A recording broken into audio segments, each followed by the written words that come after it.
Halo, selamat pagi. Kita mulai aja lah ya, daripada keburu lapar. Eh, Marilah kita lanjutkan materi yang minggu lalu. Kan minggu lalu kita udah belajar, eh tunggu, jangan hilang ingatan ya. Minggu lalu kita udah belajar RSA, ingat gak RSA?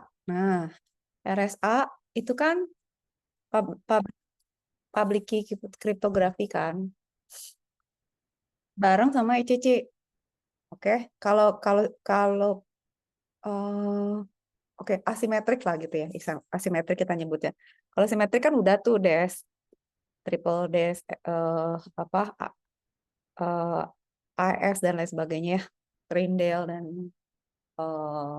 ya yang yang yang udah umum lah. Ini tuh masih berkembang nih SSC nih. Ini saya udah dari lama, tapi dia teorinya sebenarnya dasarnya sama. Nah, dia emang lebih lebih baru ya. Cuman memang eh, perkembangannya tuh beda kan. Kalau saya cerita yang simetrik itu kan lebih ke hardware implementation ya. Kalau elliptic curve sama RSA itu kan problem matematik ya. Nah, sekarang cara saya mau ceritain dengan ringkas saja. Jadi gini, kalau kalian ditanya gitu ya, elliptic curve cryptography itu apa sih? Eh, Sebenarnya dia disebut elips gitu ya, karena persamaannya itu persamaan elips, tapi sebenarnya dia bentuknya enggak gitu. Jadi kalau kita lihat ini tuh persamaan kurva elips. Which is sebenarnya kalau digambar itu bentuknya gini, nggak elips gitu. Nah, ingat nggak kemarin eh waktu kita belajar simetrik, itu kan kuncinya digeser kan yang punyanya Des. eh Maksudnya kita punya eh algoritma simetrik yang kuncinya tuh setiap iterasi digeser. Nah, ada kunci yang nggak secure kan? Kok bisa gitu sih, Bu? Ya bisa gitu gitu. Jadi karena secara secara matematik atau secara probability dia tuh nggak nggak apa ya less dia memberikan lebih sedikit search space di dalam sistem itu gitu. Jadi keacakannya berkurang. Nah, sama halnya dengan elliptic curve. Kalau di elliptic curve itu bentuknya persamaan. Bayangin. Jadi kalian ingat kan kalau misalnya Caesar cipher apa kuncinya? Angka kan digeser-geser. Kalau Vigenere apa kuncinya? Kata kan diulang-ulang. Nah, itu kan polyalphabetic substitution kan.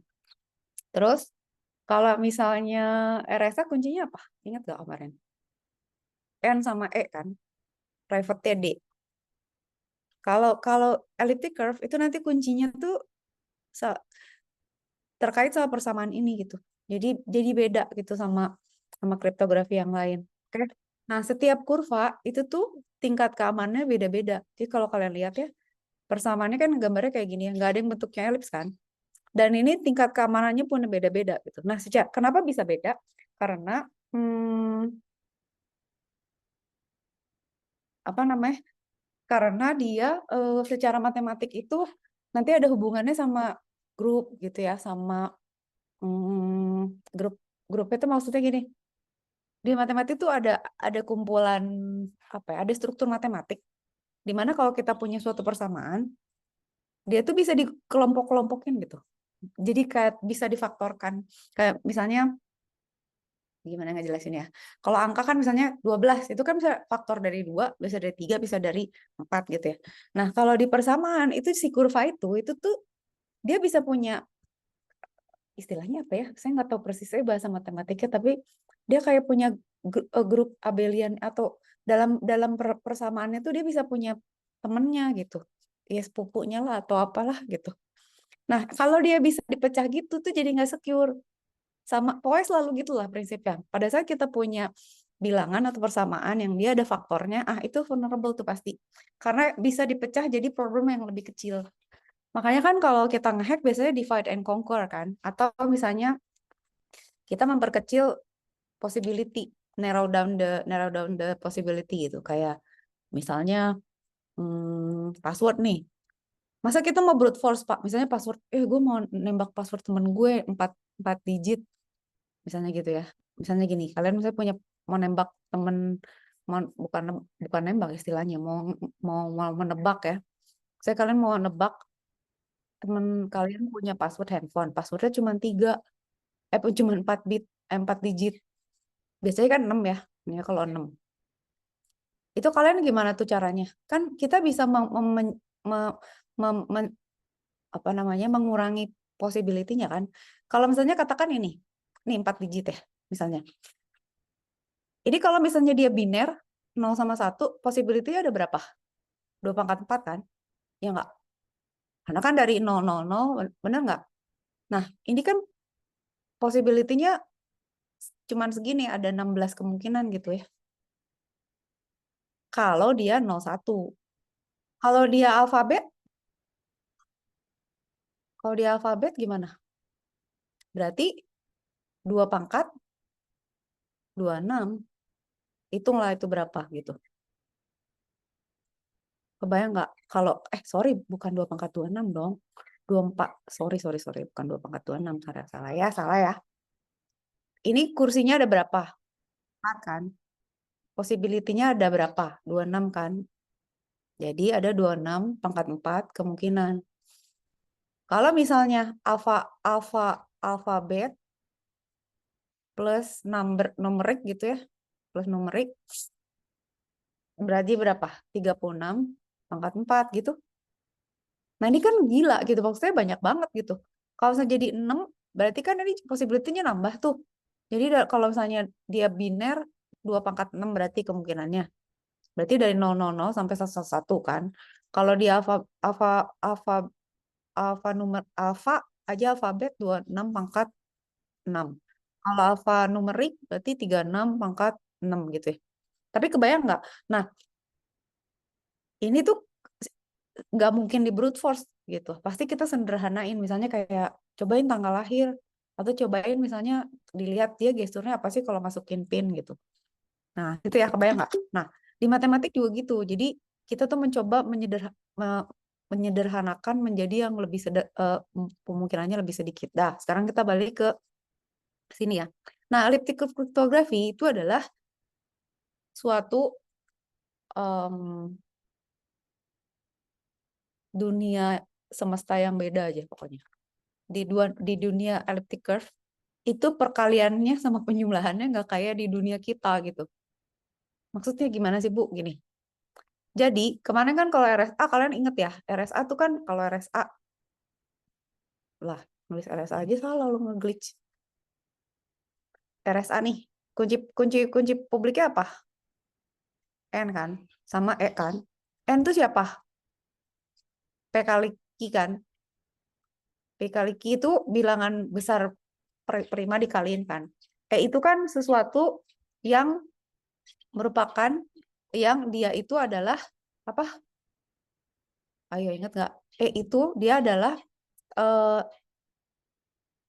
tidak bisa difaktorkan secara prima dari perkalian P-1 dikali Q-1 kan. Ya kan? Gitu ya. Ini. Ya. Terus private-nya apa? D kan? Oke. D itu apa? D itu inverse-nya E.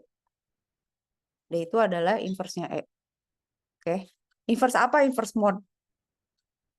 Gitu.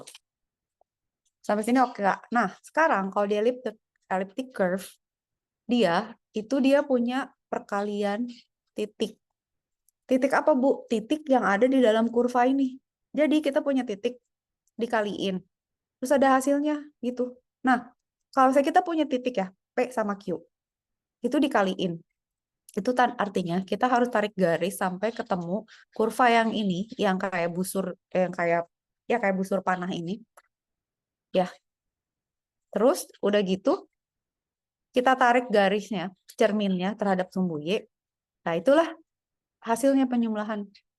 Ini penyumlahan loh, bukan perkalian. Oke, belum nih, belum. Pokoknya kita lihat dulu ya, prosesnya tuh gitu. Kalau ada 2 titik dijumlahin, nah, ini jumlahin ya.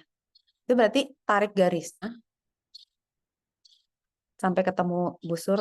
Nah, kalau misalnya saya mau misalnya R mau ditambah P ya, misalnya. Berarti apa? Ini ditarik garis sampai nabrak kurva yang satunya lagi, cerminkan terhadap sumbu Y.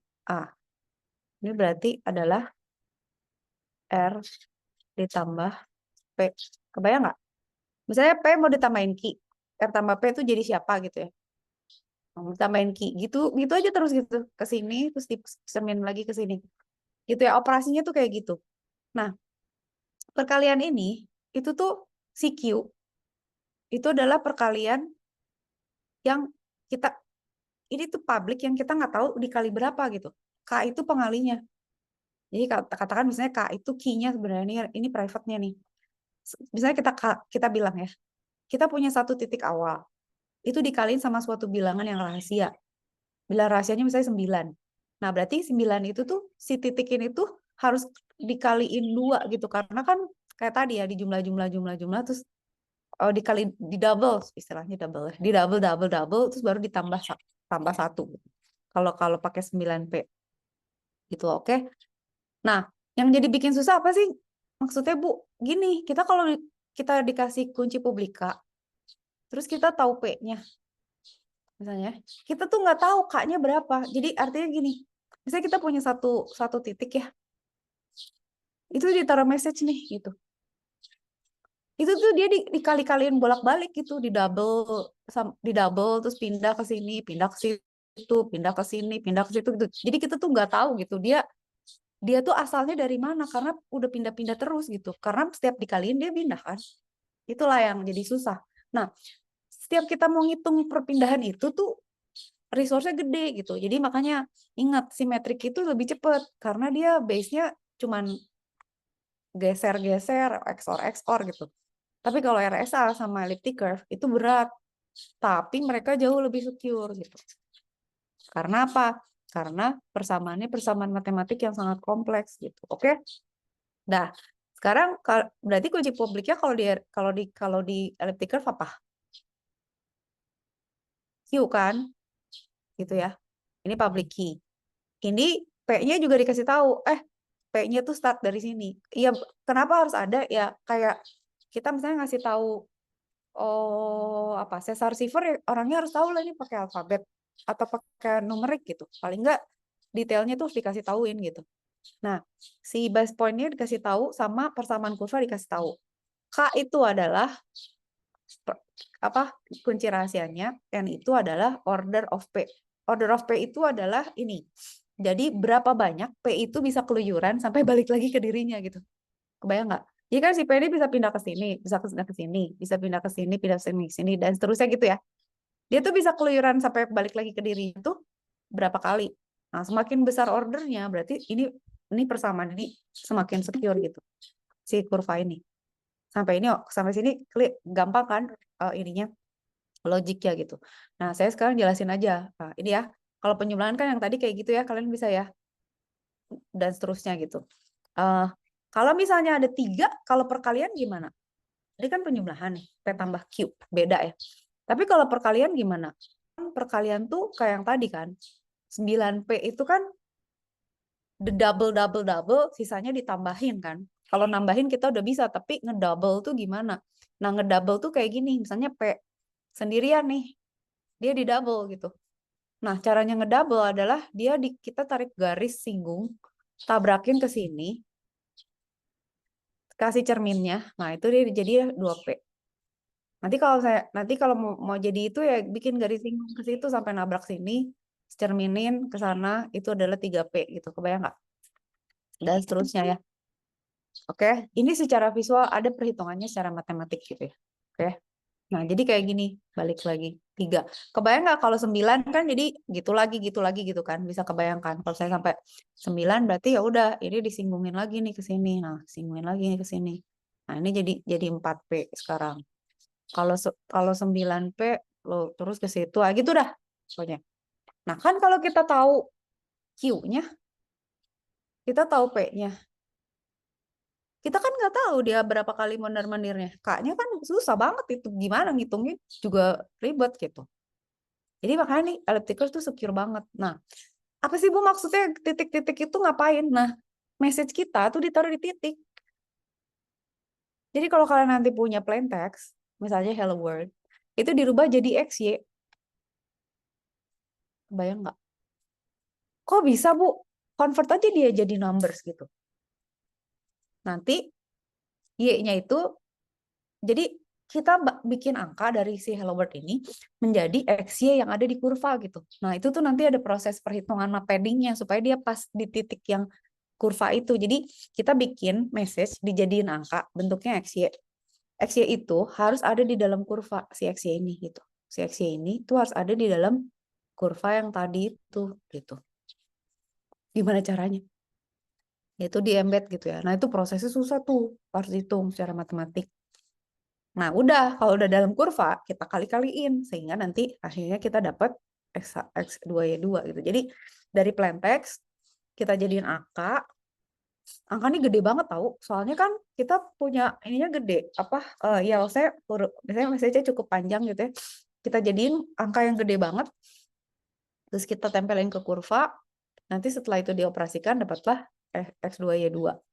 Oke, sampai sini oke ya. Kebayang. Oke, udah gitu. Sekarang kenapa jadi pilek sih? Sekarang kalau dibalik, karena kita dapat nih. Tadi udah dapat. Kan yang nerima tahu tuh. Gue udah tahu nih. Gue tahu Q-nya gitu ya.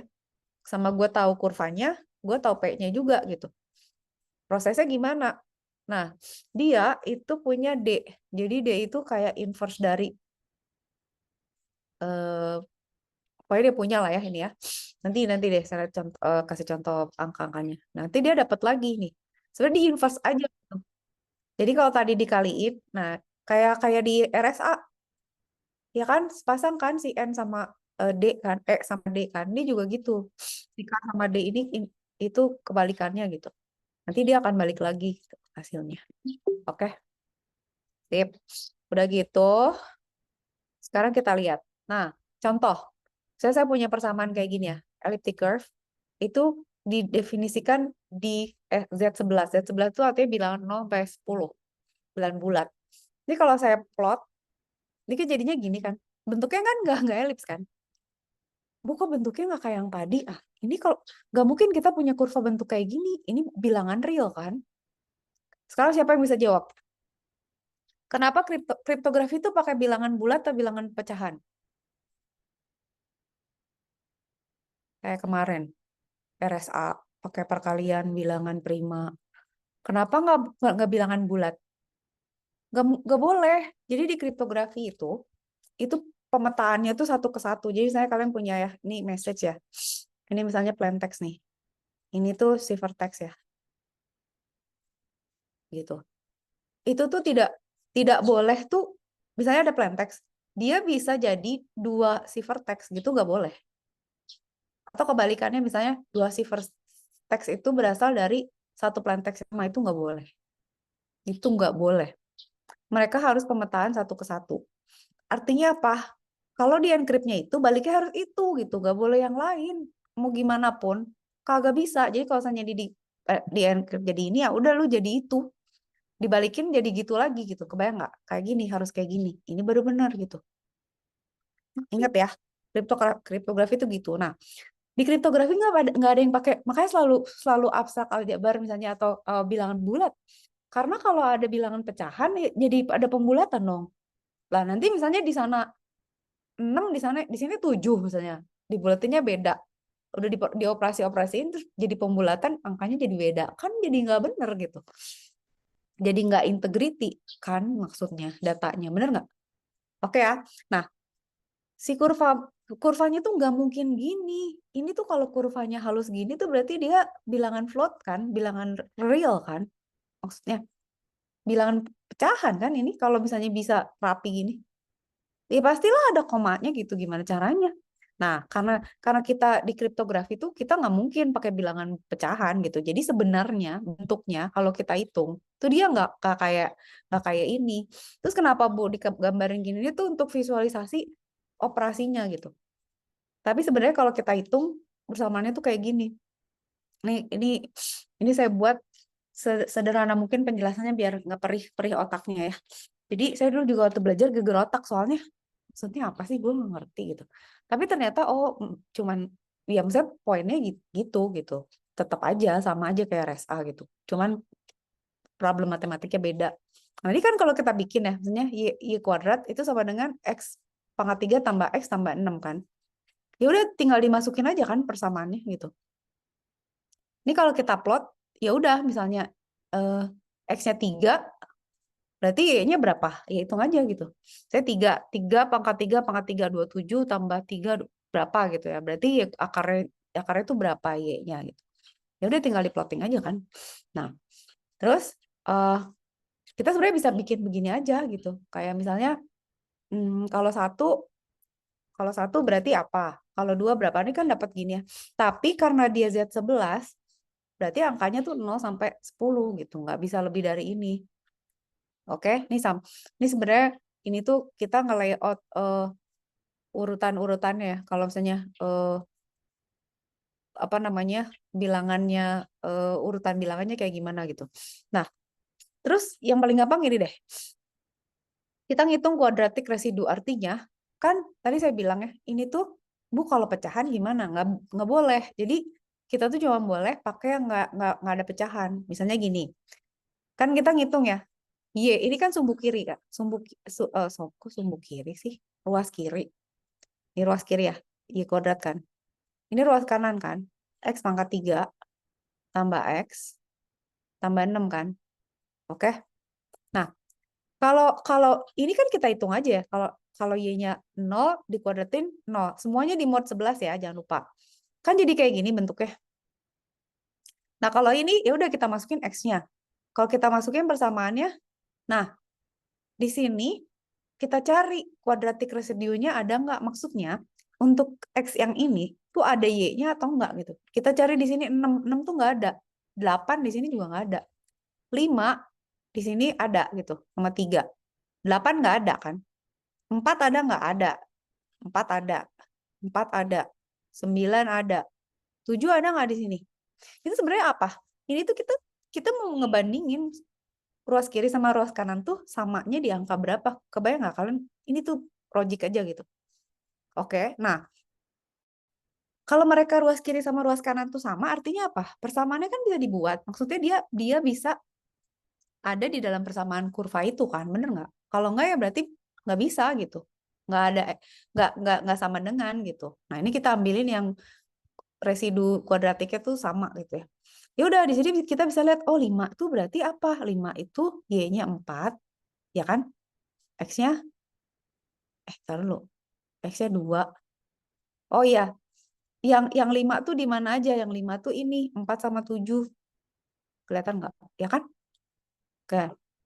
Yang 3 siapa aja? 3 itu 5 sama 6 dan seterusnya. Ini kan kalian berarti dapat Y-nya kan? Bener nggak? Nah, dari kuadratik residu itu kita dapat ini. Tinggal digambar aja. Jadi kalau misalnya Y-nya 2, X-nya tuh bisa 4, bisa 7. Kalau Y-nya 3, X-nya tuh bisa 5 sama 6. Udah plottingnya tuh jadi kayak gini. Kok Bu bisa dapat segitu? Iya, itu tuh plottingnya dari kita masukin persamaan ini, tapi dicari yang kuadratik residu. Sampai sini ngerti nggak? Nah, elliptic curve itu, lihat deh, dia tuh simetri terhadap sumbu X kan? Sumbu X kan? Nah, berarti gimana? Y-nya ambil yang mana? Setiap satu X itu kan ada 2 Y. Nah, itu terserah nih mau diambil yang mana gitu. Jadi kalau misalnya kita gini, berarti kita punya berapa titik? 1, 2, 3, 4, 5, 6, 7, 8, 9, 10, 11, 12 kan? Berarti kita punya 12 titik di mana kita bisa taruh dia message gitu. Jadi kalau kita punya message, misalnya judulnya message-nya Telkom University gitu ya, kita bisa masukin ke, sebenarnya 6 sih yang bisa dipakai, soalnya kan sama ya ininya Y-nya. Ya 6 lah. Ya 12 deh. Saya kita masukin ke sini message-nya. Nah, nanti kita tuh nggak tahu dia tuh nanti jadi titik yang mana gitu. Ada 12 kemungkinan kan, tapi ini masih bisa di brute force gitu. Makanya nanti bikin kurva ya jangan di Z11, bikinlah di 2 pangkat sekian gitu. Titiknya udah banyak banget. Lebih banyak daripada uh, molekul di alam semesta gitu ya. Kan kriptografi tuh gitu emang angkanya tuh gede-gede banget kan. Nah, itu yang bikin susah di hack gitu. Bayang nggak? Ini secara umum dulu. Nah, ini kan jadi titik-titiknya kan jadi ini kan. Nah, bagaimana mengoperasikannya? Nah, ini ada rumus-rumusnya gitu. Jadi nanti dihitung operasinya kayak gimana. Doubling tuh rumusnya begini gitu ya. Apa? Taruh perkali penjumlahan tuh gini. Udah rumusnya. Lihat ya, rumusnya tuh persamaan garis ya. Sebenarnya ya gitulah, aritmetik aja. Doubling gitu, ada rumusnya gitu. Udah. Nah, sekarang kalau kalian mau lihat ya secara umum, misalnya kita punya plain text nih. Rumusnya ini ya, gitu ya. Kalian lihat. Berarti kan misalnya kita punya P-nya 179 nih. Oke. Kita punya persamaannya ini. Ini diketahui nih sama semua orang nih. Ini public. Berarti kita cara masukin message-nya aja ke dalam persamaan ini tuh ada beberapa kemungkinan karena pokoknya kita nambahin angkanya supaya dia masuk ke dalam persamaan gitu. Jadi bisa di padding nih kayak ditambahin J dan lain sebagainya gitu biar bisa masuk. Nanti prosesnya di reverse pada saat decryption. Nah, caranya itu bisa kayak gini ya pakai algamal gitu ya. Nah, ini kalau kalian lihat ini implementasinya tuh kayak gini. Kita punya persamaan kurvanya. Ini tuh X pangkat sekian ya. Pakai polinomial. Jumlah bitnya 63. Ya enggak loh. 63 bit. Word-nya 1. Terus udah gitu ini variabel parameter-parameter kurvanya. Nah, ini base point-nya nih. Nah, XY-nya tuh kayak gini. Biner panjangnya 63. Gimana nya gitu. Nah, gitu kita bikin kan. Private key-nya siapa, public key-nya siapa gitu kan. Nah, bikin private sama public itu yang kan mesti ngitung tuh perpindahan titik. Nah, itu tuh kan cost-nya gede tuh. Makanya kalau di public cryptography itu sebenarnya ya biarin aja, dia nggak apa-apa generate-nya lama karena dia kan kuncinya cuma 2 yang saya bilang kemarin minggu lalu kan. Jadi dia nggak, walaupun nge-generate kuncinya susah, dia nggak perlu bikin kunci banyak-banyak gitu. Nggak kayak di simetri. Bayang, itu nanti dia bentuknya begini, X-nya tapi bentuknya biner dan panjang dan gede-gede gitu.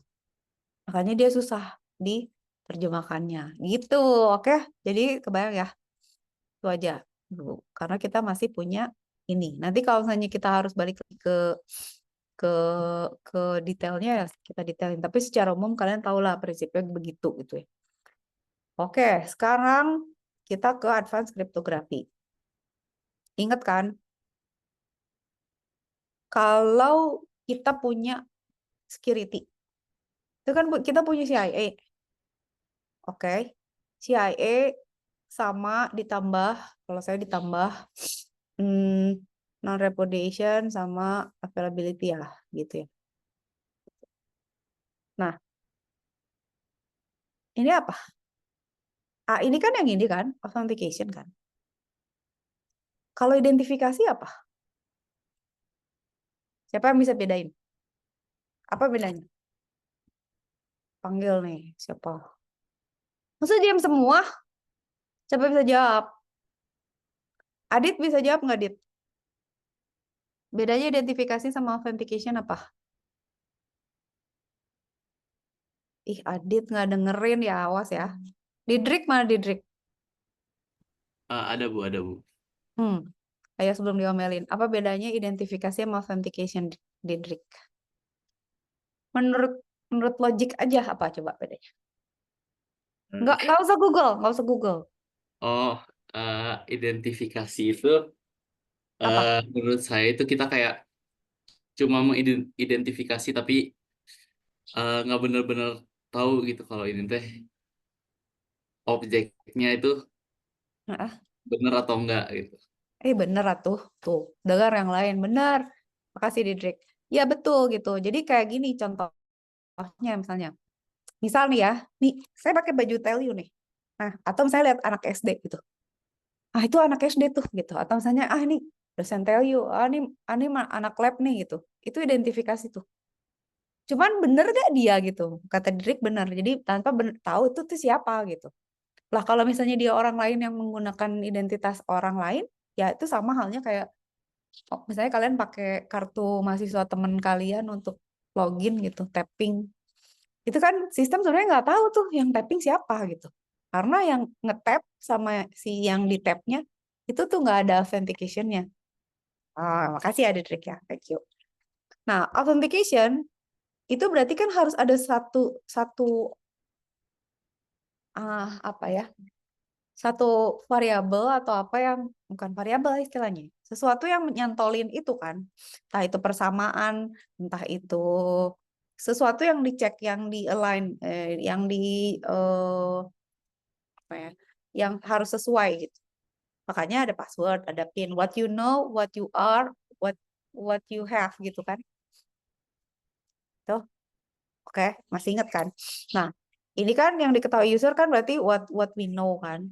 Ini what we know, ini what we are, ini what we have. Nah, sebisa mungkin tuh semuanya ada gitu. Jadi ya udah, misalnya nih orang nih bawa kartu ini, ya sekarang dicek lo sidik jarinya sama kagak gitu. Kalau enggak ya ini dipinjam orang bisa dong gitu. Ya, authentication tuh penting banget, makanya kan selalu misalnya kita pakai two-way authentication kan, dia nge-authenticate ke email atau ke app yang di device lain atau ke device lain atau ke handphone kalian gitu. Pokoknya harus ada cross check dengan sebanyak mungkin apa ya, sebanyak mungkin variabel lah, boleh lah bilang gitu ya. Dah. Sekarang authentication tuh kita bisa nambahin salt gitu ya. Atau misalnya ditambah challenge pakai biometrik atau pakai token. Jadi kayak misalnya passwordnya dikasih salt, bisa jadi gitu ya, si app-nya tuh nggak sama-sama ngasih salt gitu ya. Jadi bilangan yang random gitu, yang kalau bukan orang itu tuh nggak akan sama gitu. Nah, challenge response tuh misalnya gini, kadang-kadang tuh misalnya saya suka kebayang sih, misalnya ada juga kan yang kalau absen gitu, misalnya password hari ini tuh harus ngambil foto tapi eh, posenya gini, itu tuh challenge response gitu. Jadi authentication di mana nih orang ada informasi tambahan yang boleh tahu tuh hanya orang yang terauthenticate. Jadi kalau makin banyak kan makin susah tuh. Kayak misalnya di tell you hari Senin makanya ada seragam gitu. Atau misalnya hari Senin kodenya ini, hari Sabtu Selasa. Jadi nanti pada saat masuk absen tuh dicek gitu. Nah, hari ini apa passwordnya? Atau yel-yelnya apa nih hari ini? Itu challenge response tuh. Biometrik mah udah jelas ya, tapi udah bisa dipalsuin. Biometrik tuh udah mulai ngeri juga sih. Nah, ini mission possible. Nah, token base itu umum. Kayak kalian session key gitu ya.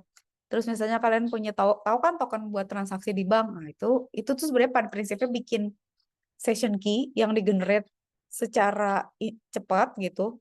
Udah gitu rentang waktunya kan cuma sebentar. Kayak Iglesias lah gitu. Nah, itu token base tuh. Jadi dia ngasih ya udah lu boleh pakai ini atau ada kode ini yang lu boleh pakai, cuman tapi waktunya cuman terbatas gitu. Nah, ini yang saya mau cerita. Password itu rahasia. Password itu gak mungkin nggak mungkin nggak bisa dibuka. Begitu. Oke. Jadi nanti saya tunjukin password ya. Eh, password itu pasti bisa dihack. Oke. Ntar. Saya pernah ceritakan password itu. Ya udah kita lihat sekarang. Eh, biasanya kita kapan ya mau install itu ya? Kali Linux ya, takut gak keburu. Tapi lihat ya kalau keburu. Mana di sini nggak ada. Oh, sorry, Tokyo. Ini kalian kalau kalau apa namanya, kalau browsing nyari ini tuh ada file namanya rocky.txt. Isinya tuh ini buat dictionary attack.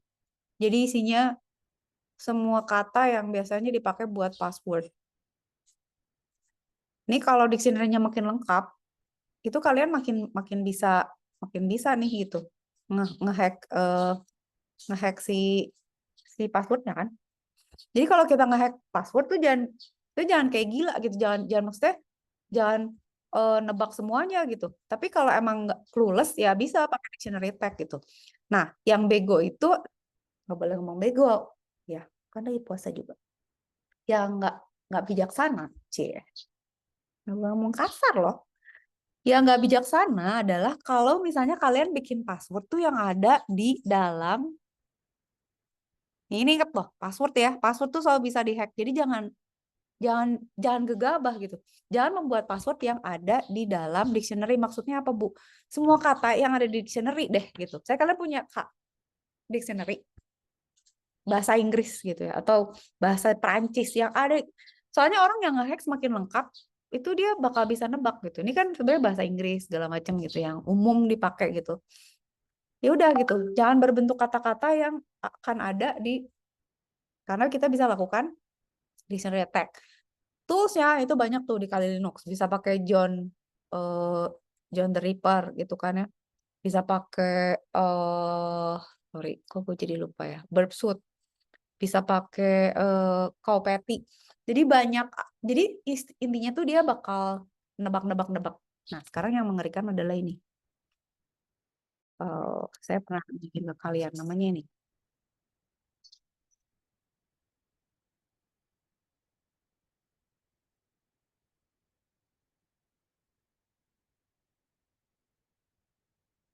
Nih namanya Rainbow Table Attack. Oke. Dia tuh pre-compute. Gue downloadnya di mana ya? Kan lupa Rainbow Attack itu tar carinya di mana ya, lupa. Rainbow Table. Gimana ya? Sabar. Rainbow Table.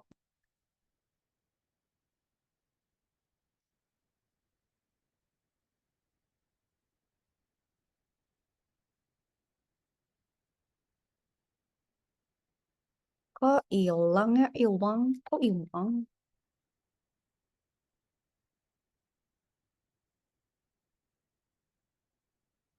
Sabar. Kok bisa gak ada? Apa udah nggak boleh ya? Kok nggak ada?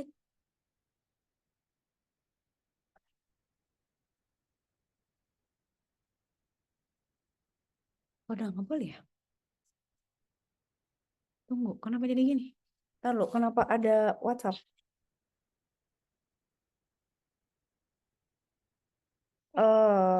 Oke. Siapa ini? Astaga, WhatsApp nanti. Lalu, Rainbow Tables. Oh, ini. Hah, oke. Kalian udah baca belum ini? Tadi ya. Rainbow Table itu pre-compute table. Catching the outputs of cryptographic hash function.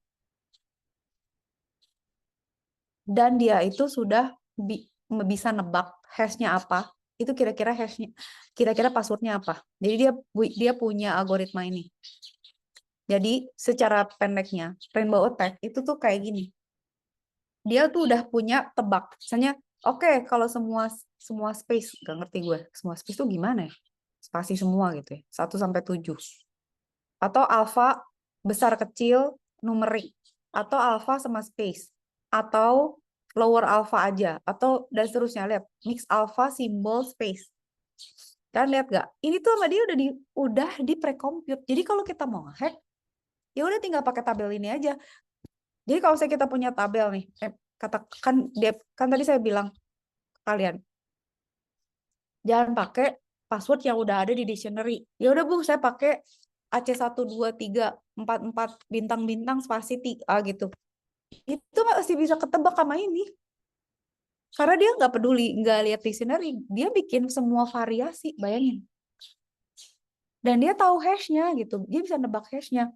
Makanya, tapi sekarang kalian lihat kan, kalau kalian ngehack pakai dictionary attack, itu dia lama waktunya, tapi storage-nya sedikit. Tapi kalau kalian mau ngetek pakai ini, nah ini kan hashnya bisa macam-macam, MD5, SHA, dan lain sebagainya.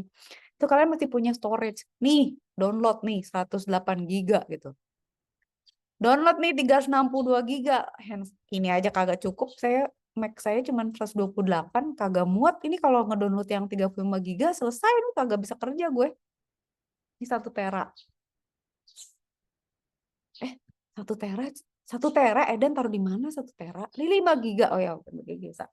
Gitu. Jadi kalau misalnya password itu selalu bisa dihack kalau bayangin kalau ada orang yang resource-nya tidak terbatas, waktunya nggak terbatas. Modar pasti pasti selesai gitu. Makanya harus dikombinasi sama password yang kuat panjangnya maksudnya panjangnya, randomnya, terus dikasih authentication yang lebih dari satu, terus dikasih batas waktu gitu. Kalau kalau enggak mah bubar, gitu. Ya, begitu ya. Tadi kan saya udah bilang ya, kalau yang nebak tadi kan yang angka misalnya 4 bit cuman biner, itu bisa 2 pangkat kan.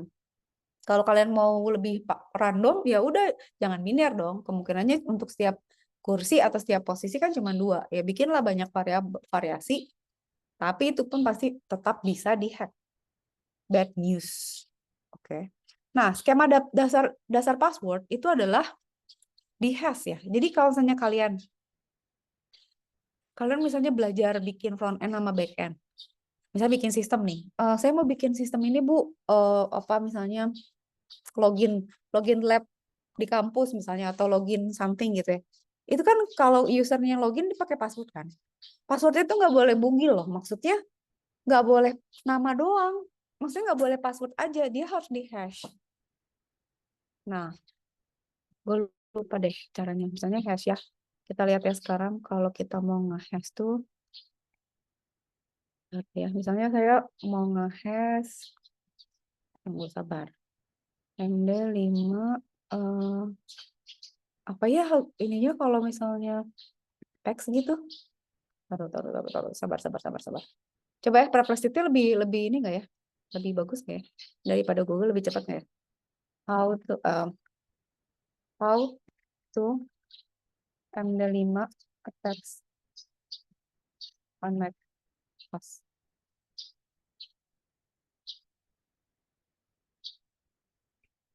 Ini nggak bisa, Bang. Kalau bukan file min_r. Min_s ya. Wah, jago. Rapi tahu. Wih, mantap. Thank you, Perplexity. Nah, misalnya saya mau ini ya. MD5 misalnya min_s Telkom University gitu ya. Ini kan jadi kayak gini kan. Jadi satu angka sekian panjangnya, tapi bisa MD5, bisa SHA. Tapi kalian bisa siapa yang bisa jawab bedanya hash sama kriptografi? Nah, gue random checking lagi nih. Siapa ya? Aisyah bisa bantuin nggak? Apa bedanya hash sama kriptografi? Aisyah. Kalau menurut Aisyah apa? What do you think? Asal aja dulu, jawab aja dulu. Aisyah ada nggak satu? Awas loh. Oh, ada. Ada, Bu. Gimana, Is? Bedanya apa hash? Menurut yang Ais tahu aja.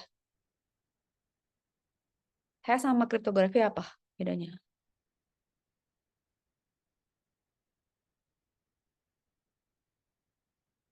Nanti ya. Oke, kalau udah jawab di chat ya, Is.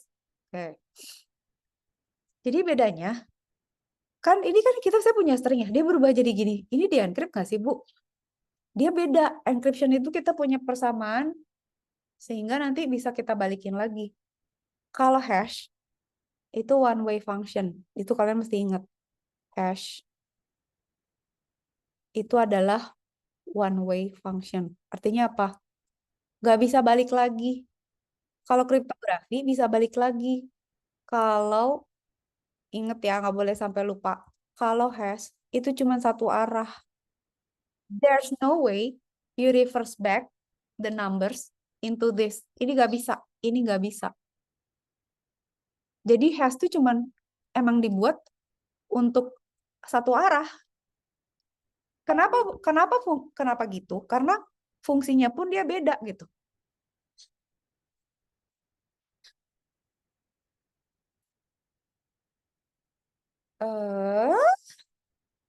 Oke. Gimana? Kebayang nggak? Nah, tadi kan saya gambarin ya, kalau misalnya kriptografi kan begini, two way kan, misalnya ini plain text, ini kan cipher text, dia kan harus balik lagi ke yang sama kan, tapi mereka two way gitu, dua arah, bisa balik lagi. Kalau hash tuh nggak bisa. Kenapa? Terus gimana, Bu, kalau kita mau cari hashnya Telkom University? Kita nge-hash lagi, terus kita compare. Ya, misalnya kita mau tahu nih, misalnya password saya Telkom University. Terus kalian dapat nih hash saya. Makanya tadi kan saya bilang kan, kalau kalian misalnya bikin aplikasi buat login, passwordnya tuh nggak boleh bugil, harus di hash. Misalnya Marisa, passwordnya di hash. Siapa Aisyah, passwordnya di hash gitu. Kalau jadi nanti kalau ada orang nyuri, itu dia tuh harus nebak hashnya dulu, nggak langsung dapat passwordnya, kebayang nggak? Oke, sampai situ oke? Oke, dah. Nah, si hash ini kan emang nggak bisa balik lagi. Memang karena dia tuh fungsinya bukan kayak kriptografi. Kalau kriptografi buat apa? Ayo, menyembunyikan message kan? Maksudnya biar orang yang nggak nggak punya authorization nggak bisa bukaan. Kalau hash bukan itu tujuannya. Fajri mau nulis, Sokat tuh lihat Fajri. Fajri mau bilang apa? Tulis. Tuh dia malah kayak gitu. Nah, kenapa Fajri? Ah, kalau hash itu tujuannya buat apa? Kalau CIA dia adalah ini, itu. Hash itu untuk integrity. Jadi dia memastikan bahwa tidak ada yang terjadi, tidak ada yang berubah dari sesuatu dokumen atau teks. Katakan misalnya ya, misalnya um, saya misalnya nulisnya MD5S Telkom Universe kurang satu huruf gitu. Nah, itu hashnya tuh jadi beda banget ya. Atau misalnya MD5 nih, MD5 min S ABC gitu ya. Sama misalnya ABD. Itu beda banget tuh. Nah, sama dengan kriptografi, hash itu juga harus random. Kalau dia misalnya kita kan cuma ngerubah ABC jadi ABD nih. Kalau mereka mirip, nah itu tuh jadinya nggak random kan. Orang jadi bisa nebak. Oh, coba gue rubah. Kalau ABE gitu, kalau ABF gitu misalnya.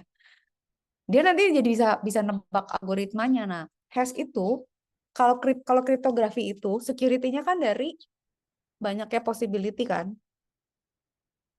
Kalau misalnya dia passwordnya pendek, lebih gampang ditebak, bener nggak? Kalau hash, security-nya itu adalah dia tidak ada collision. Jadi kalau di hash itu kadang-kadang kata-kata yang sama tuh hash-nya sama gitu. Sorry. Kata-kata yang beda tuh hash-nya sama. Jadi dari situ tuh nanti bisa jadi kelemahan gitu karena dia bisa di track down lagi. Oh, berarti lo ada yang timpaan nih gitu. Jadi itu nanti bisa jadi hal yang bisa dieksplor lebih lanjut. Sampai sini udah oke. Oke ya. Nah, sekarang saya pengennya sih kita bisa praktek sampai ke Kali Linux sih, tapi ini setiap kali ada yang saya bisa jelasin, saya akan jelasin ya. Nah, saya mau ngasih tahu dulu ini. Sekarang kalau di Mac tuh beda sih. Coba ya. Explain tat di sini aja. Mending Perplexity mendingan itu ya. Nih, tunggu. Explain. Ya dah, explain. Jadi kalau kalau ini saya biar ada visual aja ya. Sebenarnya gini, kalau di Linux itu atau gini deh.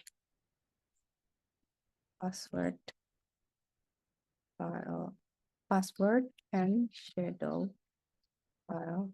Nah, jadi gini, di Linux itu kalau kalian nyari ya di struktur, itu kalian bisa nyuri di etc password itu ada file namanya ini ya, di etc itu ada file password, isinya tuh username, user ID, group ID, sama direktorinya dia, sama login shells-nya.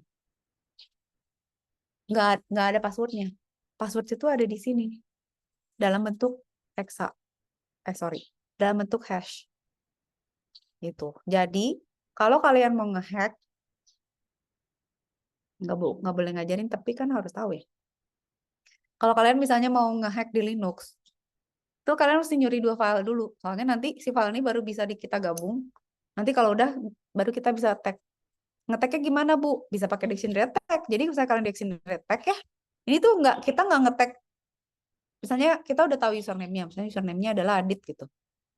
Adit, terus kita hash misalnya hash Caroline, hash Susana. Itu sama nggak sama hashnya si Adit ini gitu? Kalau sama berarti itu passwordnya.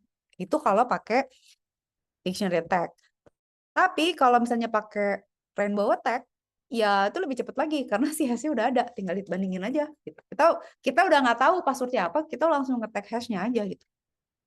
Oke, jadi itu ya poin yang harus tahu. Jadi banyak yang nggak tahu, ah kirain pas semua aja ada di satu file. Enggak, kalau di Unix itu lebih lebih secure gitu. Tunggu ya. Tunggu. Password and shadow. Namanya shadow files on macOS, in macOS. Itu kalau nggak salah beda loh.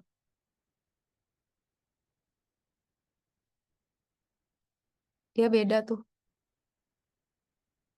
Oh, etc password ini ada ya harusnya di etc. Tapi saya pernah nyari kok nggak ada ya, Pak. Udah beda ya. Belum coba lagi sih, tapi harusnya sama ya. macOS uses etc master password for sharing encrypted password. Ada etc Pak. Lihat nih. macOS tapi 2012 doesn't use the standard etc password and etc shadow. Poinnya apa? Dia punya net info. Poinnya adalah kalau kalian punya sistem yang berbeda, maka security-nya pun beda gitu. Ngeteknya beda, ngedefense-nya juga beda. Alright. Nah, sekarang ini ya, menghitung password ini udah. Nah, sebenarnya kalau misalnya kita punya password, itu bisa kita tambahin salt. Jadi salt itu satu bilangan random kayak gini. Nih, misalnya kalian punya password nih. Dikasih salt, satu bilangan random. Gitu. Supaya dictionary tag-nya bingung. Itu kayak gini. Misalnya kalian masak nih. Dikasih garam. Atau dikasih apa, bumbu gitu. Kalau dicampur kan orang nggak bisa tahu kan itu tadi yang saltnya dia berapa. Nggak diambil lagi kan nggak bisa gitu. Maksudnya kita nggak bisa nemak the amount of saltnya itu berapa kan nggak bisa gitu. Jadi salt itu memperlambat gitu. Kenapa? Karena sebenarnya si salt ini bisa juga di brute force. Begitu. Dengan faktor 2 pangkat 12. Gitu lah. Saya kecepatan jelasin nih dictionary attack ini ya. Dictionary password umum adalah 1.000.000 entry password yang umum digunakan. Asumsikan melakukan 10 tebakan per detik. Kalau 10 detakan lagi. 10 tebakan per detik berarti 28 jam. Kira-kira 14 jam. Jika password random, wah, pencarian rata-rata 1000 tahun. Kalau pakai uppercase, lowercase, kalau pakai dictionary. Ya iyalah, gila, lama banget gitu. Nggak bisa lah, itu terlalu lama. Paling cepet ya udah, kalau misalnya waktu nggak mungkin, ya pre-compute. Tapi pre-compute tuh edan aja. Kita harus ngedownload dulu 3 giga, 1 tera. Astagfirullah lah, buat ngetek doang. Gitu ya. Oke, udah. Oh, ini yang sekarang kita lihat ini. Ini masih bisa sih. Ini selesainya aja ya. Pokoknya kalian ngerti lah. Nah, challenge nih ya, challenge response authentication nih. Contoh yang memang diimplementasikan. Misalnya gini, kan tadi Didrik bilang kan, kalau apa, Dik? Kalau identitas kita tahu ya bisa identify, tapi kita nggak tahu dia siapa kan. Nah, protokol 1, Alice mengatakan saya Alice, terus gitu. Terus apa kata si Bob? Misalnya kita nggak pernah ketemu gitu, atau misalnya si sistem ini tuh mau handshake terus dia bilang gue komputer IP sekian gitu. Iya gitu gitu. Nah, tapi kalau ada si Trudy ini bilang saya Alice, emang si Bob tahu gitu. Dia kan siapa aja bisa kalau nggak pernah tahu. Misalnya orang lain pura-pura jadi saya bilang, ini kalian kok udah pernah lihat saya ya? Kalau belum pernah lihat, misalnya itu saya ada yang masuk ke kelas ya nggak tahu lah siapa gitu. Nah, harus ada challenge response authentication gitu di network. Misalnya siapapun bisa saya Alice gitu. Nah, berarti sekarang protokolnya harus ditambah jadi 20. Versinya adalah ini saya Alice loh, ini alamat IP address saya gitu. Atau misalnya ada yang ngomong saya Bu Marisa NIP-nya sekian gitu. Tapi kan bisa aja orang lain juga bilang juga bisa. Misalnya Bu Dedeh gitu. Ya Bu Dedeh banget. Misalnya Bu Anita gitu. Terus saya Bu Marisa, NIP-nya tahu berapa. Atau ngarang aja NIP-nya. Atau ya gitulah gitu ya. Nggak sih NIP-nya harus NIP saya. Nggak bisa gitu. Oke, sekarang bikin up protokol 30. Ya udah kalau gitu ini si Trudy ini soalnya dia nguping kan ya. Si Alice tuh bilang, saya Alice, ini passwordnya dan ini alamat IP address. Kirim ke Bob gitu. Oke. Nah,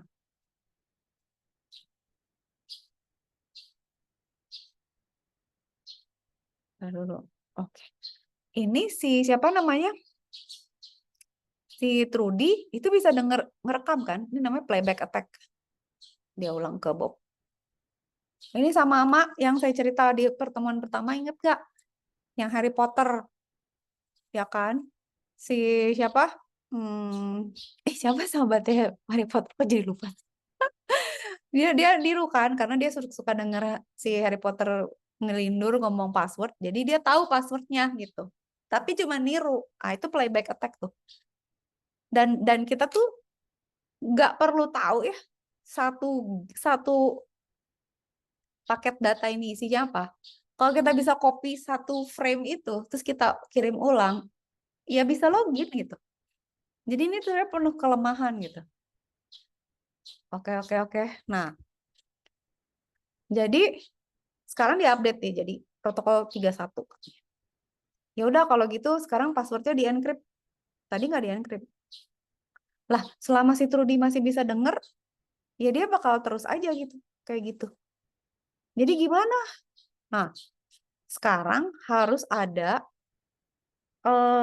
serangan playback ini kita gunakan nonce atau suatu nomor ya session key gitu ya yang hanya sekali gitu. Jadi dia membuktikan bahwa Alice-nya ada si protokol 4 ini. Jadi si Alice bilang nih, "Hey, saya Alice." Terus udah gitu si Bob kirim satu angka gitu ya. Terus si angka ini tuh jadi digunakan untuk membuat secret key. Alice ada dan hanya Alice yang tahu kunci untuk mengencrypt nonce, sehingga pasti Alice. Ini kan sama kayak misalnya kamu Alice ya, terus ya udah dia ngencrypt pakai public key-nya dia gitu. Nanti si Bob ngecek pakai private key-nya dia, nanti si Bob bukannya pakai public key-nya Alice gitu bahwa oh ini beneran Alice gitu. Ingat gak? Ingat gak yang kemarin minggu lalu saya ceritain? Gitu. Oke. Nah, usaha kelima. Tapi kan ini masih pakai share key. Nah, bisa sekarang kalau pakai public key, nih sekarang kalau ini kan masih share ya, key-nya gitu ya. Pakai nonce aja. Kalau ini sekarang pakai public private gitu. Pakai nonce public cryptography. Nih, saya Alice ya. Terus dikasih nonce, dia encrypt pakai kunci private-nya dia buka pakai kunci public-nya dia. Jadi ini si nonce ini diketahui bahwa oh oke, ini adalah Alice. Ini yang saya jelaskan minggu lalu. Bedanya sama ini tuh cuman kalau ini bolak-balik nih sama kuncinya. Jadi nonce-nya sama. Jadi asumsinya si Bob ini yang tahu nonce itu cuma Alice sebenarnya. Tapi kalau misalnya si Trudy dengerin, dia tahu nonce-nya, dia bisa generate yang sama. Ini tuh sebenarnya masih lemah. Ini lebih secure yang ini. Karena dia pakai private public dan si Alice udah punya kunci private sendiri dan punya kunci public sendiri. Gitu. Tapi masih ada celah keamanan. Ini adalah horor. Man in the middle attack itu atau woman in the middle attack itu paling horor karena kita kalau punya sistem di tengah-tengahnya udah compromise, mau ngomong apapun mau di-encrypt kayak gimana pun itu ya kedengeran aja sama dia gitu. Maksudnya dia bisa manipulate itu. Makanya waktu pertemuan kedua yang saya tunjukin video itu kalian lihat kan ada alat-alat yang bentuknya hardware yang ditaruh di network. Itu udah middle attack tuh. Jadi apapun yang lewat ke situ ya bisa dimanipulasi sama dia. Jadi dia udah di tengah-tengah. Ini orang ketiga nih. Kalau dalam percintaan atau dalam persahabatan ini Sengkuni ini. Nah, ini Sengkuni ini kan ke situ ngomongnya apa, ke sini begitulah gitu ya. Nah, contoh nih si Trudy itu memanipulasi mereka berdua. Jadi Alice tuh nggak pernah ngomong sama Bob. Jadi dia bilang nih, saya Alice ya, oke. Terus kata Trudy, udah gue kasih ini nih R. Oh, ya udah kalau gitu sekarang gue akan ngencrypt R ini dengan kunci private gitu ya. Ya udah, mana kunci publik kamu gitu. Terus Trudy kan dapat kunci publik kan ini. Ngerti nggak? Kebayang nggak? Jadi si Trudy ngasih angka. Terus si Alice tuh ngencrypt dia pakai kunci private. Nah, disangka Alice kan ini kok kayak cerita-cerita film gitu ya. Membingungkan, tapi ya gitu. Si Alice mikirnya Bob yang nerima kan. Nanti kan si Bob dikasih public key supaya dia bisa buka kan. Ya nggak? Yang kayak saya cerita minggu lalu kan. Oh, jangan lupa. Ditonton lagi videonya, udah saya upload. Dah. Nah, sementara si Trudy bilang ke Alice, saya Alice loh. Lah, dia tapi kan nggak tahu itu Alice apa bukan. Dia kasih R. Trudy pakai kunci private dia. Terus kata Bob, minta dong kunci public lu gitu. Ya udah, ya Trudy kasih yang Trudy ya. Disangka Bob ini Alice padahal Trudy gitu. Karena kunci private sama kunci kunci publiknya cocok gitu. Tapi bukan dia orangnya, bukan kamu orangnya gitu. Hah, gitu ya. Nah, si Trudy kan jadinya apa? Dia kan punya dia kan em, dia punya nah, dia kan akhirnya si Trudy ini dari si Bob ini kan dia dapat message pakai kunci publiknya dia kan. Sehingga dia dapat dia bisa buka itu dengan kunci private-nya message ini kan. Bener nggak? Oke. Nah, ini dia kirim ke Alice pakai kunci publiknya Alice. Sehingga Alice nanti bukanya pakai kunci private-nya dia gitu. Kebayang? Jadi semuanya berjalan, tapi di manipulate di tengah-tengah. Tapi the bad news is Trudy itu punya semua informasi, dia udah tahu message-nya apa gitu. Si Alice ya mungkin juga tak dapat message-nya. Si Bob juga mungkin merasa udah ngomong sama Alice. Mereka dua-duanya nggak tahu gitu kalau di tengah tuh udah ada yang nggak intrude gitu. Bayang nggak? Ini tuh ngeri banget. Oke, jadi sampai sini kebayang nggak? Kalau di middle attack itu dia bisa gitu gitu. Jadi dia bisa ya udah dia tinggal ngoper-ngoper aja. Dia dia ya kayak gini. Ya saya ulang lagi ya. Diperingkas lagi. Ntar tunggu sabar. Ini udah nggak ada yang lupa sahur kan? Pasti pening-pening dia kalau belum sahur nih. Haduh, gitu kan ya. Nih ya. Saya Alice, kata Trudy, lanjutin nih ke Bob. Saya Alice loh. Ya udah, gua kasih R kalau gitu. Udah, terus R-nya dilanjutin sama si Trudy. Trudy itu cuman melewat-lewatkan, tapi pada saat harus ada sesuatu tuh dia manipulat gitu. Dalam artian dia dia dia melibatkan resource dia juga. Nih ya, sama dia kan R-nya ya udah gue ini nih, gue si R ini dikunci pakai kuncinya Alice kan. Tapi yang dikirim adalah R dengan kunci private Trudy. Kenapa? Karena supaya nanti pada saat Bob minta publikinya dia bisa kasih publiki, si Bob bisa buka, terus kuncinya match. Kenapa nggak pakai kunci private publiknya Alice atau kunci private-nya Alice? Karena ya bisa aja sih, cuman kalau gitu atau dilewatin aja gitu ya, message-nya juga bisa sih sebenarnya. Tapi kan kalau saya pakai publiknya Alice dia nggak punya private-nya kan.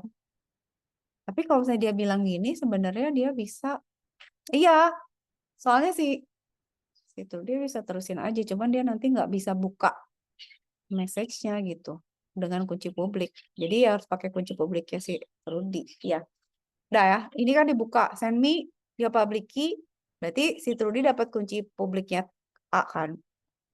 Oke. Nah, terus si Trudy ini kan dapat ini kan pakai kunci publiknya Trudy itu dipakai buat ngencrypt M sama si Bob dipakai kan supaya si Trudy itu dapat M-nya. Sehingga dia dapat karena dia punya kunci private-nya. Nah, dia nggak pakai kunci publiknya Alice karena dia nggak punya kunci private-nya Alice. Kalau kunci private-nya Alice dilewatkan ke sini, terus nanti dikunci pakai kunci publiknya ini, Trudy harus tahu gitu. Karena ini kan udah berbentuk satu persamaan kan, nggak tahu kunci publik private-nya apa. Jadi harus pakai kunci private sama publiknya Trudy. Nah, nanti setelah ini, message yang diperoleh itu dibuka pakai kunci dikunci pakai kunci publiknya Alice supaya sama Alice bisa dibuka pakai private. Jadi berdua ini ini dan ini have no idea kalau sebenarnya semuanya tuh udah diambil sama Trudy. Nah, itu horor sih, udah paling susah tuh ngedeteknya. Nah, gimana caranya? Nah, itu kan sulit kan dideteksi. Jadi permasalahannya tuh distribusi kunci. Gitu. Jika saja Bob tahu atau dapat mendapatkan kunci publik Alice secara aman, tidak akan terjadi masalah. Oke. Sekarang berarti harus ada authentication rahasia hybrid gitu. Supaya nggak ada yang nguping. Makanya saya bilang kan distribusi kunci itu susah gitu. Berarti sekarang kok nggak ada ya, waktu itu tahun lalu nggak ada gambarnya lo pakai KS. Ih, kenapa gini ya? Sebenarnya nih nanti gini, authentication hybrid itu kita nambahin kunci session gitu. Nah, kayak gini. Nah, ini aja lah, lebih gampang gini. Nih, lihat. Ditambahin KS. Jadi, saya Alice ya.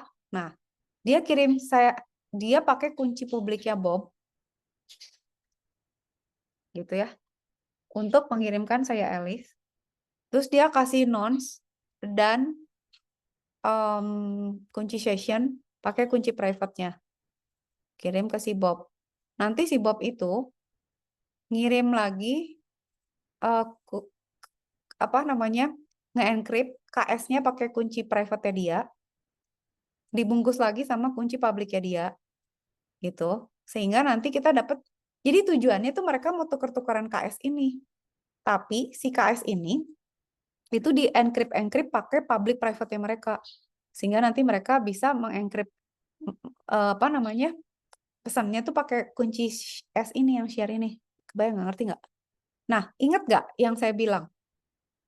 Kan saya bisa aja punya message nih. Saya punya message, saya encrypt pakai kunci private saya, gitu kan? Berarti kan nanti orang bukanya pakai kunci publik. Itu artinya apa? Memastikan bahwa saya ngirim. Tapi kan bisa aja nih, udah gitu saya encrypt lagi, pakai pakai pakai kunci publik orang lain gitu, kunci publiknya orang. Untuk apa? Untuk memastikan bahwa yang nerima dia gitu. Jadi kita tuh sebenarnya bisa mainin penggunaan si kunci publik sama private ini. Nah, yang ini itu ya gitu. Jadi di awal si Alice itu punya kunci publiknya Bob, gitu kan ya. Terus dia kunci, dia encrypt, nonce sama kunci sharing, kirim ke Bob. Si Bob buka lah pakai publiknya A, gitu. Dan dia encrypt ini pakai B. Jadi si Alice tahu itu Bob, Bob tahu itu Alice. Nih ya, kalian baca ini biar gini nih. Tunggu. Ini bikin tambah lapar aja sih emang. Ini kalau nggak selesai minggu depan diulang ya. Nggak apa-apa ya. Nah, nih. Pesan ke Bob kan, Alice menyatakan dirinya, Alice pakai kunci publiknya Bob. Supaya cuman Bob yang bisa ngebuka kunci pribadinya dia. Udah, sampai situ. Nah, setelah mendekrypt pesan luar, pesan dalam hanya bisa didekrypt dengan kunci publik Alice. Memastikan bahwa ini tuh gue gitu. Kebayang? Nah, si K sama KM tuh hanya bisa dibuka pakai kunci. Jadi, dia selain memastikan yang menerima si Bob, dia memastikan bahwa dia juga yang ngirim gitu. Oke? Nah, ini adalah di dalamnya ada kunci sesi. Dan ada nonce-nya juga untuk nambahin session key-nya gitu. Bob ngebales ke Alice pakai publiknya A supaya bisa dibuka pakai private-nya Alice. Gitu. Jadi dia memastikan, tapi dia dua arah gitu ya. Jadi dia mendekrypt pesan luar, pesan dalam hanya bisa didekrypt dengan kunci Bob. Jadi ingat, dia tuh jadi kayak yang tadi saya bilang gitu. Saya bisa ngencrypt yang message dalamnya tuh pakai kunci private saya supaya yang sana bisa mastiin bahwa yang ngirim saya. Tapi saya bungkus lagi pakai kunci publiknya dia supaya saya yakin yang nerima tuh dia gitu. Itu kalau gitu kan jadi authenticate tuh. Ya. Jadi terauthenticate. Oke, udah. Ini ya, smart card ada yang kayak gini-gini. Biometrik ada ini dan ini. Bisa jadi multiple gabungan. Password itu lemah yang tadi saya udah cerita. Gitulah. Tapi kalau pakai biometrik itu susah gitu ya. Karena ya gitu, perangkatnya. Kalian tuh pernah nggak sih ke bank? Udah gitu, pernah nggak apa saya doang? Ke bank, terus kita tuh mau bikin kartu gitu atau mau apa. Terus kalian harus verifikasi pakai sidik jari.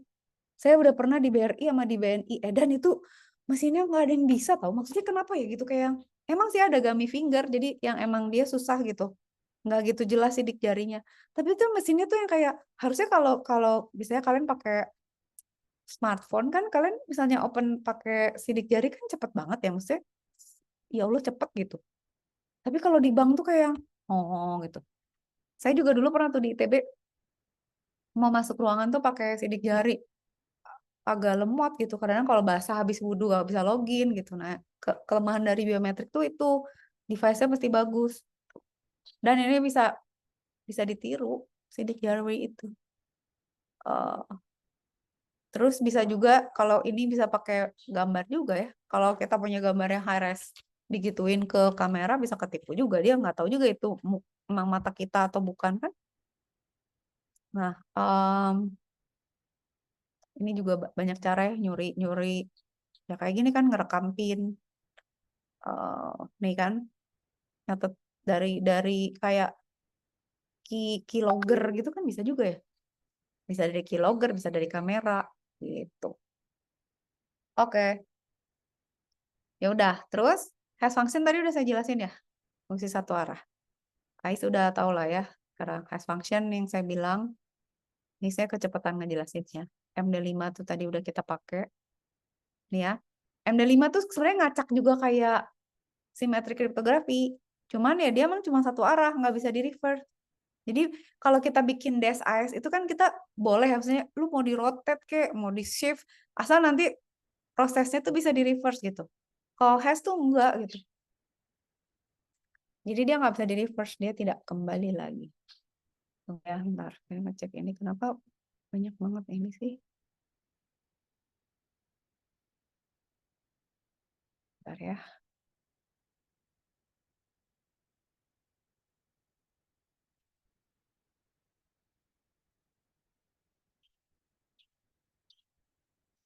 Oke. Terus pembuatan kayak gitu ya. Wah ini mah oke lah ya. Detail-detailnya udah saya jelasin. Oke, pembuatan MD5. Saya pengen ngejelasin apa ya? Nah ini sebenarnya lihat deh. Ini kan dia tuh ngacak-ngacak di XOR segala macam, prinsipnya apa? Supaya dia bisa membuat suatu fungsi yang serandom mungkin gitu. Soalnya kalau hash tuh hash yang paling bagus tuh adalah yang random banget dan dia nggak bisa kelihatan polanya gitu. Ya, contoh ya, misalnya saya punya the quick brown bla bla di digest ya. Misalnya dirubah dikasih titik, wah itu hashnya beda banget gitu. Nah, ini disebutnya avalanche effect. Hash itu harus punya avalanche effect, di mana perubahan yang sedikit itu harus beda banget supaya orang nggak bisa nge-track down perubahannya gitu. Jadi kayak misalnya, nah hash ini kan buat integrity kan. Jadi kayak misalnya, misal nih, ada orang bikin kontrak, udah gitu dirubah, itu hashnya pasti jadi beda kan. Spasi yang berubah aja hashnya beda gitu. Atau misalnya, yang saya bilang, kalau misalnya eh, log di komputer, atau misalnya ada file penting lah di komputer gitu ya, yang hubungannya sama operating system. Misalnya file password gitu, atau file password. Itu kan harusnya di hash tuh. Nah, kalau hashnya berubah tanpa username, tanpa admin yang ngerubah apapun, itu patut dicurigai gitu. Kayak misalnya punya kulkas di rumah atau apapun gitu di rumah. Kalian tinggal sendiri, gitu. Tiba-tiba kok di kulkas barangnya berubah ya? Kok berkurang makanannya? Atau tempat tidur gue kok geser gitu kan? Ini ada siapa gitu. Nah, itu juga berlaku loh secara digital. Jadi hash itu penting banget untuk memastikan sesuatu tuh berubah atau enggak gitu. Oke, udah. Nah, sekarang digital signature apa nih? Digital signature itu bukan digital signature yang kita pakai PDF terus tanda tangan digital, bukan. Barangkali loh ada yang masih mikir begitu gitu ya. Tapi kita tuh nambahin pattern di dalam filenya. Itu pakai kriptografi asimetrik. Jadi kayak gini. Digital signature itu kalau ada orang menandatangani pesan dengan signature dia, maka tidak ada orang lain yang bisa menghasilkan itu. Message ini dari ini. Itu nggak ada. Gitu ya. Terus authentic. Kalau kalau R menerima ini yang diakui dari S, R dapat mengecek apakah sebenarnya ini pakai private sama public aja sih, yang tadi saya bilang gitu. Nah, itu tuh bisa juga ditambahin hash. Jadi kita tambahin aja. Nah, sebenarnya bisa juga misalnya pakai beberapa kali gitu ya. Udah yang tadi saya bilang dibungkus lagi, terus di hash. Bisa jadi misalnya gini, saya punya dokumen. Kayak gini nih. Terus ini sama saya di hash nih. Loh, hash. Oke. Terus udah gitu di encrypt. Terus dikirim. Nah, ini nge-encryptnya terserah mau pakai private atau mau pakai public.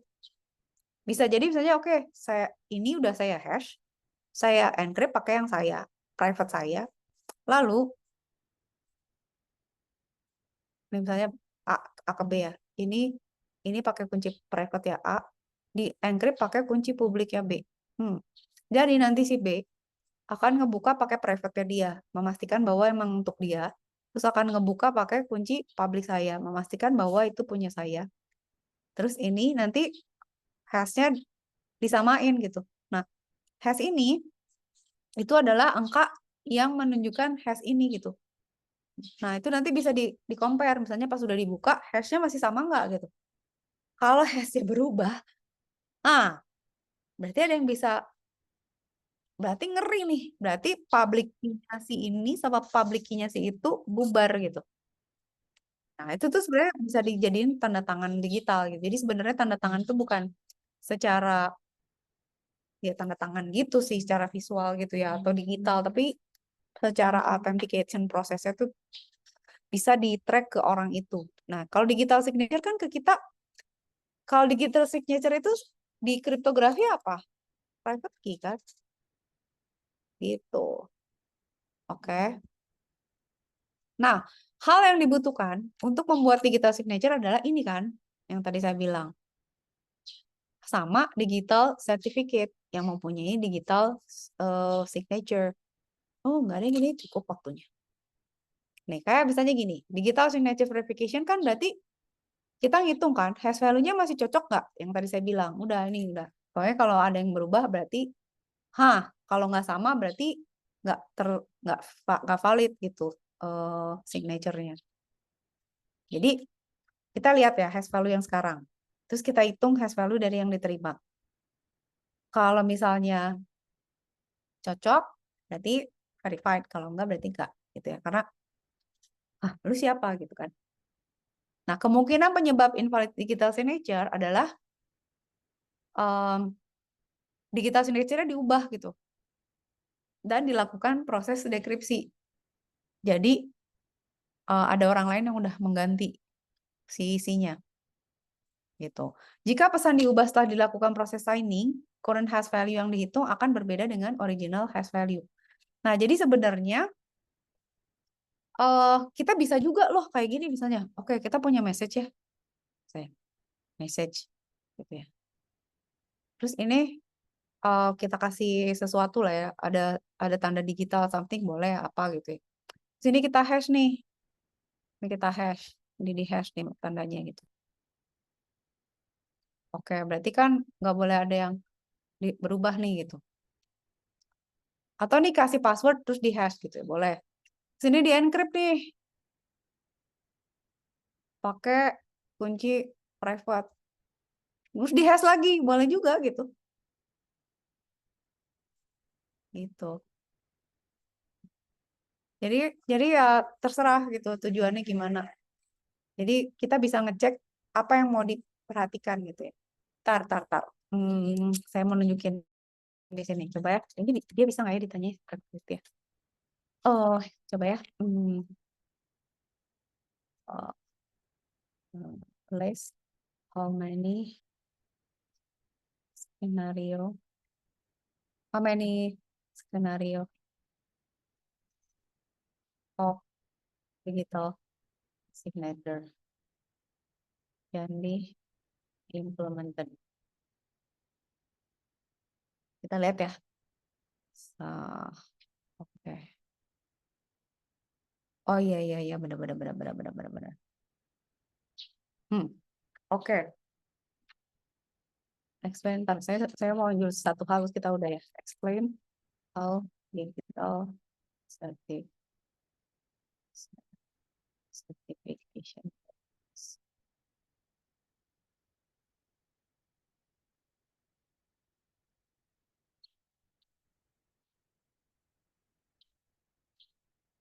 Oke, saya ceritain secara gampang aja ya. Contoh gini deh. Contoh gini. Kalau misalnya kalian nih mau login ke BCA lah katakan. Ini di sini deh. Atau di mana yang kosong. Lama di sini aja ya.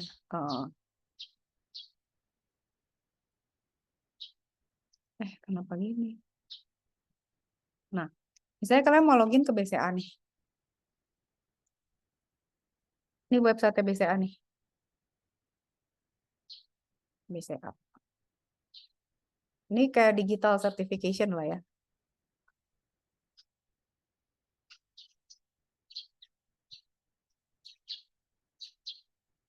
Nah, terus kalian mau login nih ke sini. Di kita ya. Berarti kan dua-duanya harus memastikan. User harus yakin nih BCA. BCA harus yakin ini usernya dia, bener nggak? Yang ngeri itu kalau di tengah-tengah ada yang motong gitu. Jadi si user merasa login ke BCA, si orang yang di tengah-tengah ini ngambilin data user, nyuri gitu ya. Misalnya kita bikin pakai Kali Linux gitu ya. Oh, kayak login BCA, misalnya Kiok BCA. User masukin password ke sini, udah gitu dia masukin password ke sini. Nah, itu kan horor ya. Si BCA nanti kan melayani user yang bukan usernya dia, si user masuk ke website yang bukan BCA. Ngerti nggak? Kebayang nggak? Nah, caranya gimana mereka saling memverifikasi? User itu cara memverifikasinya adalah dia masuk ke sini, dia harus yakin nih BCA bener-bener BCA, ada HTTPS-nya. Jadi ada digital sertifikatnya si BCA ini gitu. Jadi dia tahu bahwa ini adalah website yang memang resmi. Oke. Si BCA tahu kalau ini benar-benar user tuh biasanya dikasih dongle, kebayang nggak? Ada dongle, makanya si dongle itu tuh nanti gini, user masuk nih, dia tahu oke, BCA-nya HTTPS nih, dia punya digital certificate, berarti emang ya dia secure, dan komunikasinya berarti pakai encrypt. Berarti kan kalau komunikasi antar mereka berdua di encrypt kan kemungkinan orang ada di tengah-tengah agak susah gitu kan. Oke. Kalau misalnya mau playback juga susah, mereka soalnya pakai private public gitu ya. Nah, ada session key-nya gitu.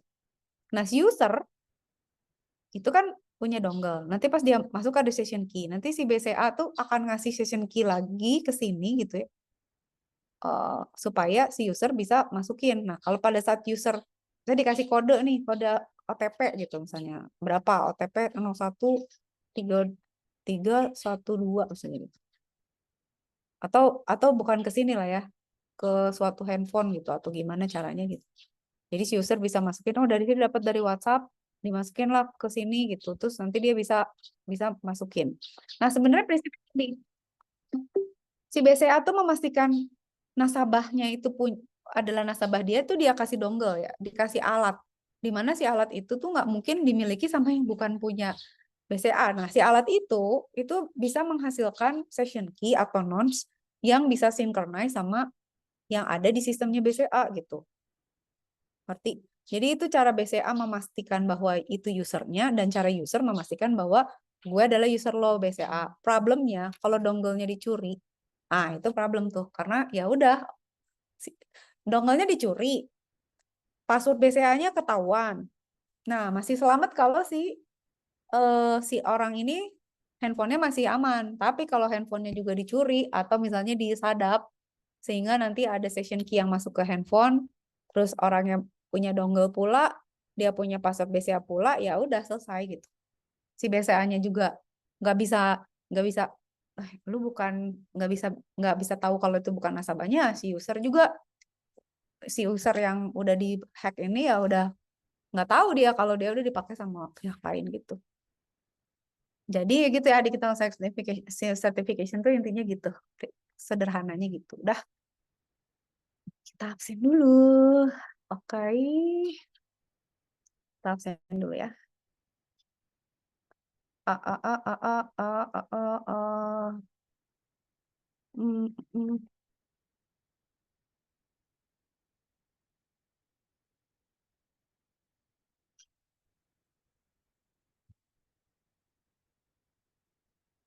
Kok lama?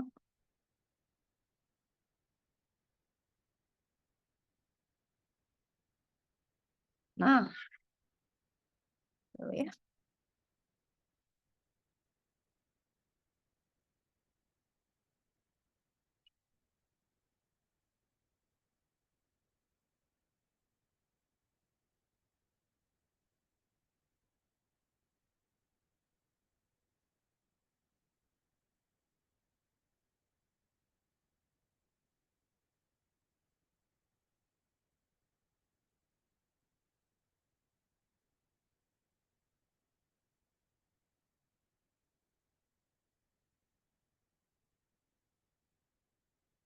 Apa sih?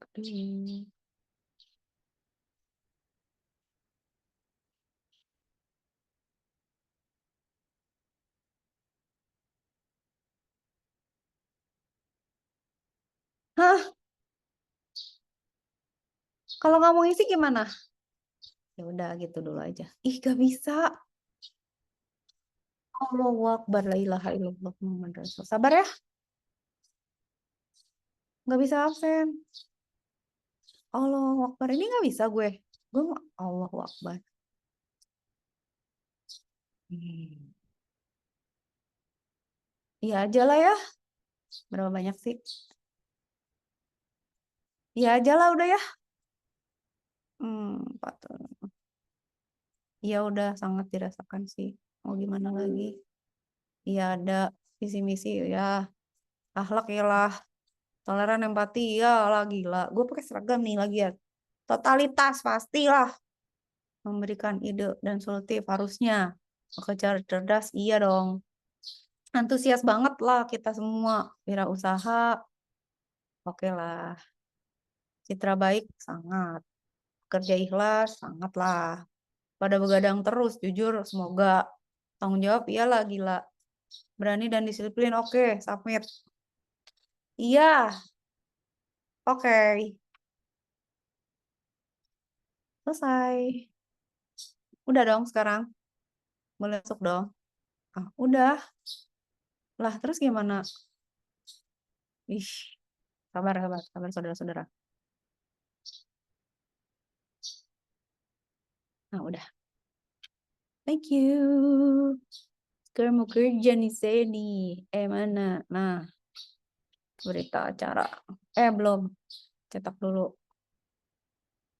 Belum dicetak, Bang. Cetak. Lah, kok sini lagi presensi. Cetak daftar hadir. Tanggal perkuliahan. Ya udah pada mulai mudik enggak kan? Belum kan? Masih lama kan mudik? Masih pada di Bandung. Masih lah ya. Ini kita matiin. Kok pada sepi sih? Pada lapar apa gimana nih? Kalau udah nggak seneng kuliahnya nih. Kenapa Masih nggak di ada yang... Bandung, Bu. Nah, Adit gitu dong jawab. Ya kan? Terima kasih atas jawabannya. Sekarang kita absen dulu. Mari kita dosen 5 materi pembelajaran. Bentar lagi UTS dulu. Bentar dulu. Halo? Apa? Oh, bentar. Tunggu sebentar ya.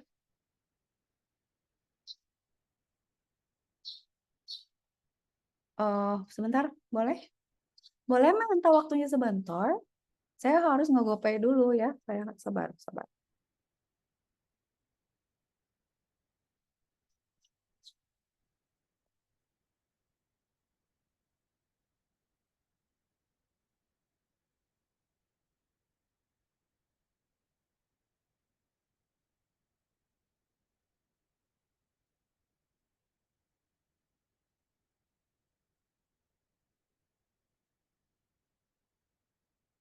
Oke, udah.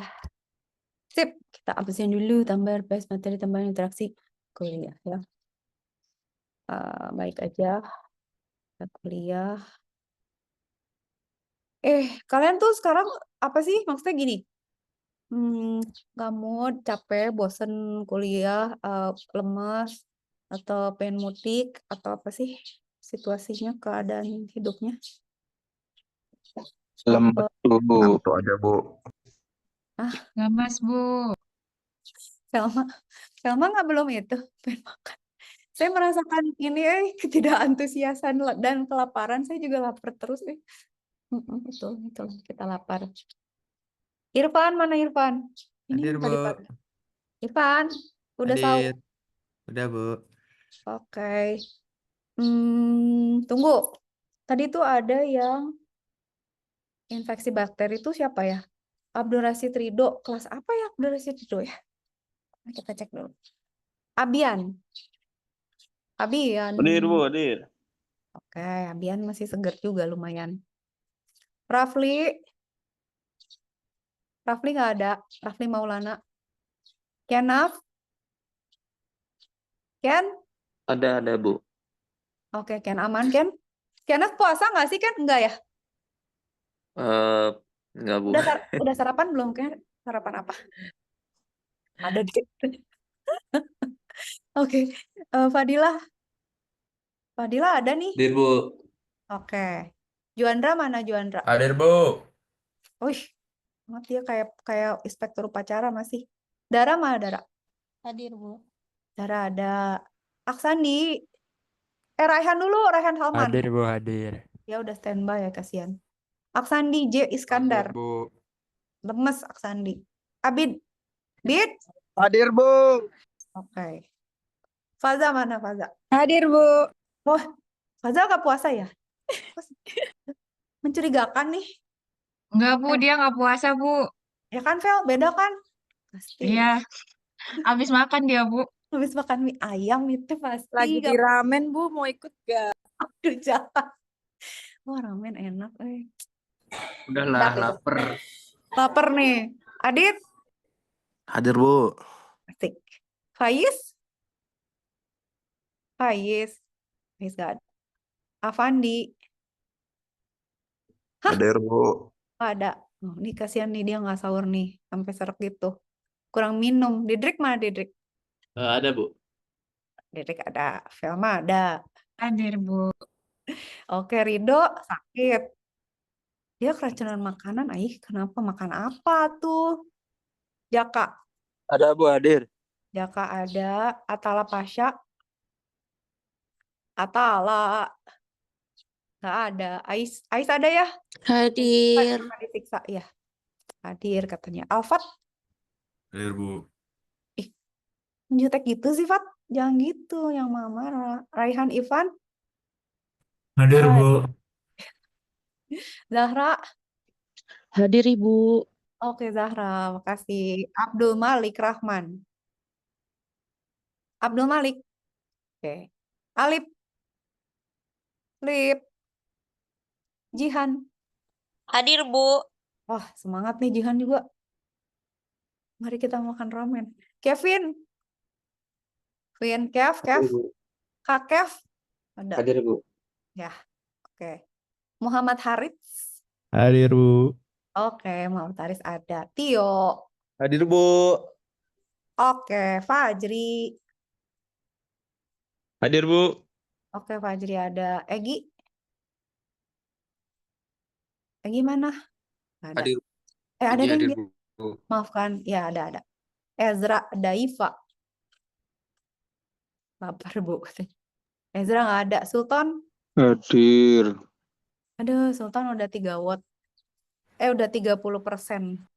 Bayu udah siap-siap nih. Hadir. Bayu 20%. Sabian Aziz Hadir. hadir. Udahlah nggak semangat. Bu, permisi Bu. Atala Iya, hadir Bu. Atala hadir. Tadi disconnect apa gimana Atala? Iya Bu. Atala mana? Nomor berapa sih? Nomor 19 Bu. Mohon izin. Mana? Ih, saya lapar loh gak bisa melihat dengan jelas. Berkunang-kunang. Oh ini ada. Iya Oke. Bu, betul. Kita submit. Kalau dikasih es buah kayaknya langsung segar deh. Ntar mana? 29, udah semua. 33 loh. Rafli nggak ada. Faiz nggak ada. Ibu maaf. Ezra katanya hadir Bu, mic-nya nggak bisa nyala. Hadir Bu, baru bisa. Mana Ezra ini. Ezra hadir Bu. Kok gitu namanya? Hah? Namanya beda sama ini sih? Emang gitu? Pakai Zoom siapa? Apa Ya anak? ini Ade waktu itu pakai Zoom. Oh, oke. Soalnya namanya kan mirip, tapi enggak. Apakah ini anagram atau gimana? Kayak di Da Vinci Code. Udah aman nih, Ezra udah. Alif nggak ada, Abdul Malik Terima nggak ada. kasih Bu. Sama-sama. Siapa nggak ada. Yaudah ya, Sapit. Udah nih. Nggak ada sanggahan. Ih, masih bad news ya, masih lama. 6 jam lagi. Ya udahlah. Selamat melanjutkan puasanya, semoga lancar. Ya udah, tugas nanti ya. Tugas bikin nggak usah susah-susah deh. Apa ya? Oh ya, nanti saya kasih tugas itu aja. Skenario digital signature aja ya. Mudahan. Oke, bye all. Have a Makasih nice- Bu. Terima kasih, Bu. Terima kasih semuanya. Dadah. Dadah Bu. Dadah Adit. Bye all. Dadah Fajri.